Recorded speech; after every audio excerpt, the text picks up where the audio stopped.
Thank you so much for joining us today, everyone at EnCaf. Hello everyone, and thank you for inviting me. I am Mehri Khosravi, Senior Research Fellow from University of East London. My research focuses on overheating and heat adaptation. When we talk about heat adaptation, the focus is usually on building adaptation through passive strategies or active air conditioners, but it's not just that. These are long-term solutions.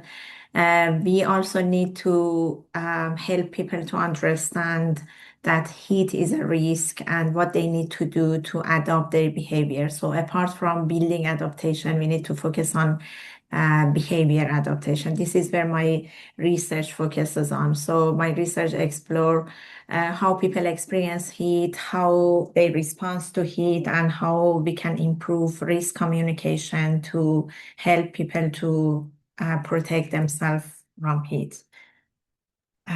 This is where my research sits. Wow, that's so incredible and so relevant to what we're doing today. So, from what I could tell, I think you have an interest in stakeholder engagement. Am I right in thinking of Yeah, that? my research is mainly based on stakeholder engagement. Yeah. Amazing. So, what are the stakeholders at local levels about around urban heat, and what is the best way to engage with them? When it comes to heat, heat can influence everyone. So everyone can be a stakeholder for heat issues. So there is no single organization that can fix the problem.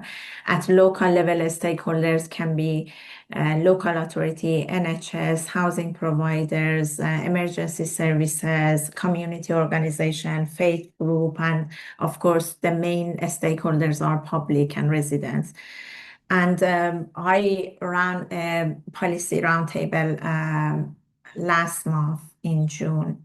No, it was in July. And one of the main message came from these policy roundtable was that community organization are the best place that can help vulnerable people compared to national level, and how we should engage with them is not just about telling them what they need to do. We need to engage with them from the very basic level to help them, to involve them in planning, in co-designing the message and providing solutions. So local organizations, they know people's need. They are in a better distance with people, so they can understand their needs and their barriers. So we need to engage with them from very early stage of planning.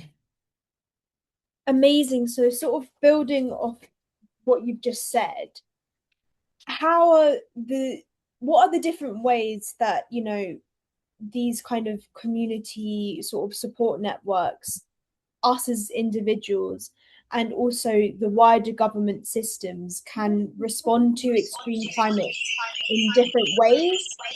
And but also how can we all come together and have a united and common approach to this? Yeah, they respond. The way that people respond to heat is completely different. Government respond differently, individual and public respond to heat based on their risk perception, how they understand heat. This is really important in the UK because, as we all know, there is no culture of heat in this country. As Toby mentioned, psychologically, we are not ready to accept that heat is a risk. People also consider, heat weather, hot weather as a nice weather. So this psychology is not there even for decision makers or public. So individual basically respond to heat based on what they believe. If they understand and they know that heat has a risk, so they behave differently. And community respond differently based on their responsibilities, kind of supporting their network, so they act differently, like opening their cooling center, library, or sharing advice, checking on all their population. But when it comes to government, the focus is on coordination and emergency response, like issuing heat health alert, what we see in the media, that, for example, is amber, red, these kind of alert. This is These kind of alert is mainly produced by government to provide a kind of support for local authority and coordinating the health services. So what is really important is connecting these together. The adaptation needs that a kind of top-down leadership combining with bottom-up community engagement. Without community engagement, we can't reach heat adaptation and heat resiliency. Amazing. So you mentioned like government health alerts, and some of your research has shown that these health alerts are received differently by different groups. What can this teach us, and what can we take from that, and what can we learn and from that? Yeah, as I said, at the moment, the government issues this kind of heat alert to help people to understand that heat is there, the risk is there, and they need to protect themselves. And these heat alerts are effective when people take action and protect themselves. But based on our research, nearly 30% of people in our survey, they never saw these alerts. And these 30% are mostly older people, low income household, or people with lower education, which means vulnerable people who are most vulnerable are not receive this kind of alert, and they don't know that heat risk is there. And interestingly, among those people who receive this alert, they don't take action, which this says two things for us, that we need to improve the reach of information, and we need to improve how we communicate risk to persuade people to take action. And the only way that we can improve these risk communication is just designing these risk heat messaging with people, with elderly, with vulnerable, sitting with them and see what they need. Because at the moment, most of these communication is based on social media, and we have some population that they are digital exclusive. They don't use social media, so they don't really know when we have 35-degree and they are at risk, but they don't know that they are at risk. So this is what my research says, that we need to improve risk communication through engaging with community.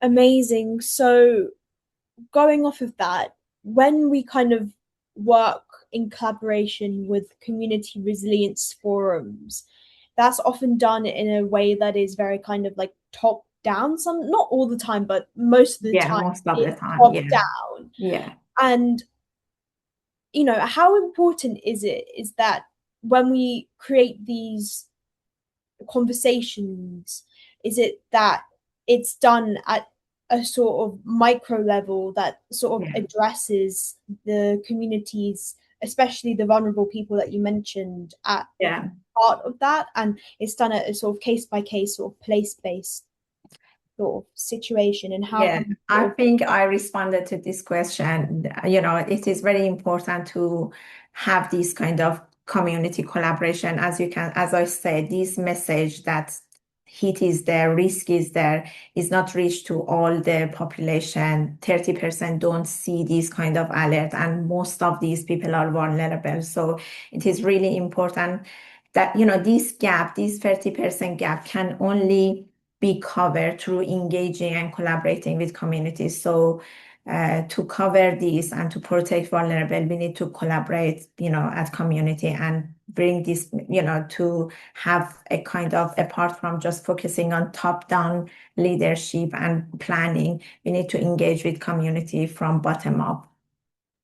fabulous. And so my last question will kind of be going based off of that is, do you have sort of any sort of other words of advice for community groups like ours, the ways that which we can kind of help these people, besides the kind of heat warnings, but how can we reach out to them and sort of help from a community level opposed to relying on like government agencies and things like that to make sure that it's in a way that is successful, that is going to Yeah, protect these yeah. vulnerable groups? Community group can have really important role because they are in a close relationship with the vulnerable like elderly. So it is really important in the UK context where culture of heat doesn't exist and people don't really recognize heat as a risk, as I said, because we always go on holiday just to have some sun and, to have heat. And now heat is, is putting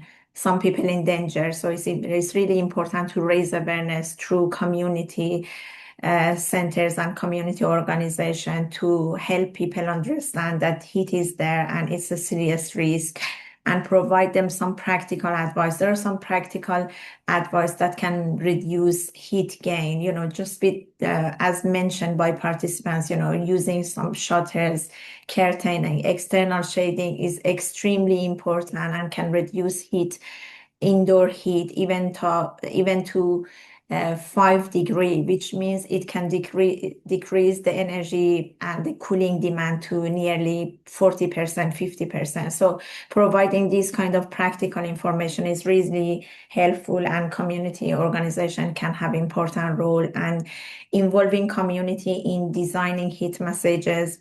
People, elderly, they usually trust more on advice that reflect on their own experience. So these kind of things can only happen through community organizations.